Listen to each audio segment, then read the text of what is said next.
याच्यावर जेव्हा थाप पडती मेलेल्या जनावरांचं कातड, मेलेली माणसं जागी होती, पण हा डप वाजवतो म्हणून माझेच नातेवाईक माझ्यापासून दुरावले. काय म्हणली होती ते पण सांगा ना जरा.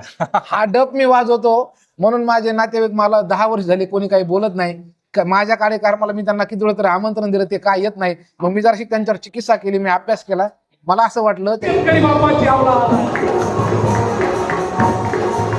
शाहिरी आपला धंदा नाही, आपुलपणाचा मिंदा नाही, आपला धंदा शेती आणि तुमच्यासारखी मनातली माणसाची नाती. जय जिजाऊ, जय शिवराय, जय शंभूराजे. शेतकऱ्यांचे पोरं शेतकऱ्याचा राजाचा जो पोवाडा आहे तो पोवाडा गातात आणि अख्खा महाराष्ट्र त्यांना डोक्यावर घेतो. असं हे सगळा हा चमूक आणि अरविंदजी घोगरे आहेत त्यांचे सगळे मित्रपरिवार यांची मुलाखत आपण घेणार आहोत.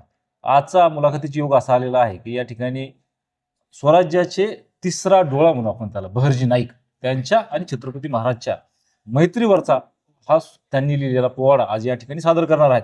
तुमच्यासमोर डफ दिसतोय आणि या डफाने अख्ख्या राजकीय नाही, जुन्या काळामध्ये ज्यावेळेस व्हॉट्सअप फेसबुक हे नव्हते त्यावेळेस सगळ्यात जास्त प्रबोधनाचं काम आणि राजकीय जी सत्ता आहे पालटून टाकायचं काम जी केली असेल तर या डफाने केलेली आहे. तर हे फार वैशिष्ट्यपूर्ण या पोवाड्याचं आपल्याला म्हणावं लागेल. आणि या ठिकाणी सर्व हा जो ग्रुप आहे हा ग्रुप सगळ्या शेतकऱ्याचे लेकर आहेत. कोणी मक्याचा गव्हाला पाणी देत होतं, कोणी मक्काचा खळ करत होतं आणि अशा मी सुद्धा मक्काचा खळ करता करता या ठिकाणी आलेलो आहे. म्हणजे आपण सगळे जे आहोत हे शेतकऱ्याचे पोरं आहोत, शेतकऱ्याचे लेकर आहोत. आजही सैन्याच्या बाबतीत जरी म्हणायचं ठरलं तर जे काही बॉर्डरवर आहेत ते 90% शेतकऱ्याचेच पोरं आहेत.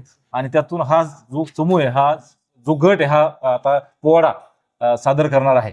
तर त्यांची आपण थोडीशी मुलाखत घेऊ, कसे वळालात हे पण बघू, कारण की थोडा वेळ आहे. तर जय जिजाऊ, जय शिवराय. जय जिजाऊ, जय शिवराय.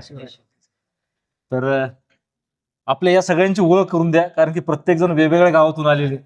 तुम्हालाही हे जे माझे मित्र आहेत अरविंदजी यांचाही दूर असा पोवाड्याचा त्यांच्या घरामध्ये सुद्धा संबंध नाहीये आणि फार हाल अपेष्टा करून एक कणखर कुटुंबासाठी सुद्धा आणि समाजासाठी सुद्धा एक व्यक्ती समोर आला अशी आपले अरविंदजी घोगरे. तो जय जिजाऊ. जय जिजाऊ. एकदा परिचय करून द्या. खऱ्या अर्थाने ज्या दिवशी समविचारी लोक एकत्र येतात त्या दिवशी क्रांतीचं पर्व सुरू होत असतं. 2011 पासून माझ्या मनामध्ये एक ज्वालामुखी पेटला होता की आधुनिक युग आहे, डिजिटल युग आहे, AI टेक्नॉलॉजीचं युग आहे. म्हणून पोवाडा देखील त्याच पद्धतीने आपण पारंपरिक पोवाडा वगळून आधुनिक युगातली पोवाडा तयार करावा याच्यासाठी माणसं शोधायची मोहीम चालू झाली. बरं. डोक्यामध्ये विचार होता आणि नाव छोटा असल्यामुळं, नवीन सुरुवात असल्यामुळं मोठाली प्रोफेशनल कलाकार कसे जोडले जातील. छत्रपती शिवाजी महाराजांचा विचार होता, गाव वस्ती तांडे वस्तीवर जा, गाव खेड्यात जा, शेतकऱ्याच्या भूमीत जा, तिथं तुम्हाला ती माणसं सापडतील. अशीच हेर मला पहिल्या गरज होती माणसाची. चांगला एक ढोलकीपटू असला पाहिजे. आणि शाहिरी जर म्हणायचं म्हणलं तर ढोलकीची जी काय अंधश्रद्धा इथल्या व्यवस्थेने निर्माण करून ठेवली. ढोलकी वाजली म्हणजे तिच्यावर जो अन्याय आहे, ढोलकीच्या बाबतीत जो अन्याय, एवढी मोठी जागतिक लेवलची कला खऱ्या अर्थाने इथल्या व्यवस्थेने तिला बदनाम केलं गेलं आणि ती कला खऱ्या अर्थानं लोप पावत चालली. खऱ्या अर्थाने ढोलकी कुठे जन्मली? अण्णाभाऊ साठे म्हणतात ही न्याय व्यवस्था कैकांची रखेल झाली. खऱ्या अर्थाने ज्या ढोलकीनं पूर्ण जगाला भारताची ओळख करून दिली त्या ढोलकीला बदनाम करण्याचं काम इथल्या व्यवस्थेने केलं. म्हणून ती कलाकार मंडळी माझ्यासोबत जोडण्यासाठी घाबरत होती. पण खऱ्या अर्थाने माझा शोध, शिवरायांची नजर भविष्यकाळाचा वेध घेत होती. माझी नजर सुद्धा पोवाड्यातील माणसं गोळा करण्यासाठी वेध घेत होती. या ठिकाणी आपल्याच परिसरातील विशेष सांगायचं झालं म्हणजे भैया मला आपल्याच परिसरातील लोक हवे होते. आणि जसा मला काही वारसा नाही, कला नाही, वारसा नाही, गायन नाही, तसं यांना कोणालाही वारसा नाही. माझा कोणी गुरु नाही आणि यांचेही कोणी शिष्य नाही. खऱ्या अर्थाने ही जी नाळ असते जोडलेली त्या ठिकाणी इकडे जर कॅमेरा घेतला तर या ठिकाणी अशोक जाधव, दुसरे सचिन लोंढे, गणेश सोनोने, माऊली जाधव, विठ्ठल जाधव, तिकडे अरुण जाधव आणि बाळासाहेब दुधे, शंकर महाराज टोळे.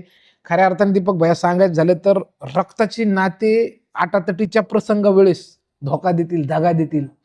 2016ला सुरुवात झालेली ही मोहीम आंतरराष्ट्रीय 2 कोटी सराटी आंतरवालीची जी सभा असेल, 2 कोटी लोकांना ह्या व्यवस्थेने ह्या पोरांनी खेळून धरलेलं आहे. नंतर तुम्ही जालन्यात सभा पाहिली असेल, 7 घंटे लगातार बोलणारा तर बोलतोय पण 7 घंटे लगातार ही मंडळी इन्स्ट्रुमेंट वाजत होती.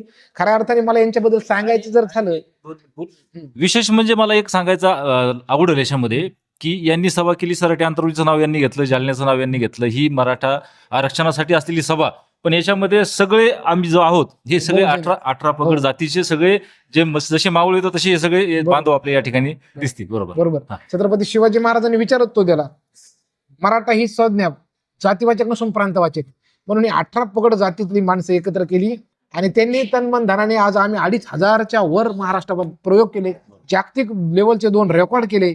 एवढी सुंदर, आणि यांच्याबद्दल मला नेहमी आस्था वाटते. कधी यांना रागवतो, कधी बोलतो.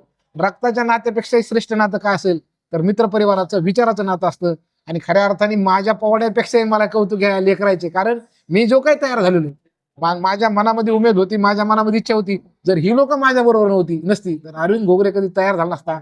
रक्ताच्या नात्याने मला नाकारलं, मला नाव ठेवली, पण इथल्या पोरांनी मला मजबूत केलं, वेळोवेळी मदत केली, मला उभा केलंय.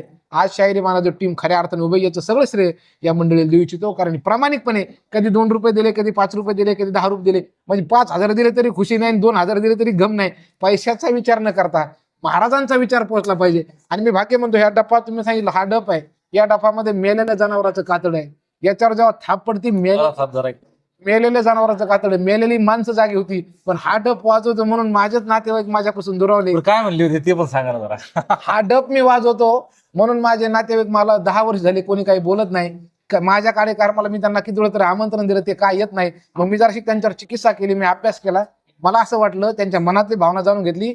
त्यांनी त्यांच्या मित्राला सांगितलं तो डफडं वाजवतो म्हणून हा, ह्या डपाला मी डप म्हणतो, पण त्यांचं असं म्हणणं आलं की तो डफडं वाजवतो. आम्हाला त्याचं ते पटत नाही, त्याचं वागणं हे ते बोलणं. म्हणजे खऱ्या अर्थाने शायरी कला म्हणजे आम्ही नुसतं आमची आवड नाही तर तो आमचा प्राण आहे. शायरीशिवाय अरविंद घोगरे जगू शकत नाही. शाहिरी आणि अरविंद घोगरे याच्यात कधी बदल होणार नाही. ज्या दिवशी हा कार्यक्रम बंद होईल त्या दिवशी अरविंद घोगरे निश्चित हे जग सोडून गेल्याशिवाय राहणार नाही. एवढं जीवापाड प्रेम या कलाकारावर आणि या शाहिरीवर माझं जळलेलं आहे. एवढी माझी आस्था आहे, एवढा माझा प्राण आहे. आणि तुम्हाला सांगतो, पहिली शायरी जर आपण म्हणलं तर पहिली शायरी म्हणजे फेटा मोठा, हो, आता टप, त्याच्यानंतर वेगळी अशी वेशभूषा, आणि या सगळ्यांची अशी वेगळी वेशभूषा. नाही याच्यामध्ये आता जर तुम्ही जर पाहिलं, शायरीनं अगोदर सांगितलं हे आहे सगळे मावळे जमा केली. आता यांच्याकडे जर बघितलं, सगळ्यात महत्वाचा मुद्दा, ही सुरुवात करताना जे काही जुने कलाकार मंडळ होती यांना पण आम्ही एक मेसेज दिला की ते मला पण नाव ठेवायचे, याची शायरी काय आहे, हा सगळा नियमाच्या बाहेर काय तयार करायला लागला. चष्मा घालणार शायरी. हा, यांना प्रश्न पडला की अशी कसली शायरी, हे कोणता शाहीर आहे, यांना प्रश्न पडला. मी त्यांना सांगितलं, ते म्हणायचे मेकअप नाही, फेटा नाही. मी त्यांना म्हणलो, आमचा मेकअप म्हणजे आमचा टपाटपा घालणार घाम, मोती होतील घामाचे आणि दाम मिळतील श्रमाचे, रामाचं खाणार आमची अवलाद. ही आमची कला नाहीये, हा कलेचा प्रकार नाही. आमच्या बापाचं दुःख नाही, शेतकऱ्याची व्यथा आम्ही मांडतो. शेतकऱ्याच्या पोराची कथा शेतकऱ्याच्या पोरं सांगत लागली, ही आमच्या व्यथा, ही भावना आहे, ही कला नाही. तर ही सर्व जी मंडळी आहे, ही सर्व मंडळीचे मी धन्यवाद मानतो की एवढं चांगलं कार्य आहे आणि समाज हिताचं कार्य हे करतायत. कारण की आजच्या वाचन संस्कृती संपलेली आहे, मोठमोठे ग्रंथ वाचायला कोणाला तयारी नाहीये.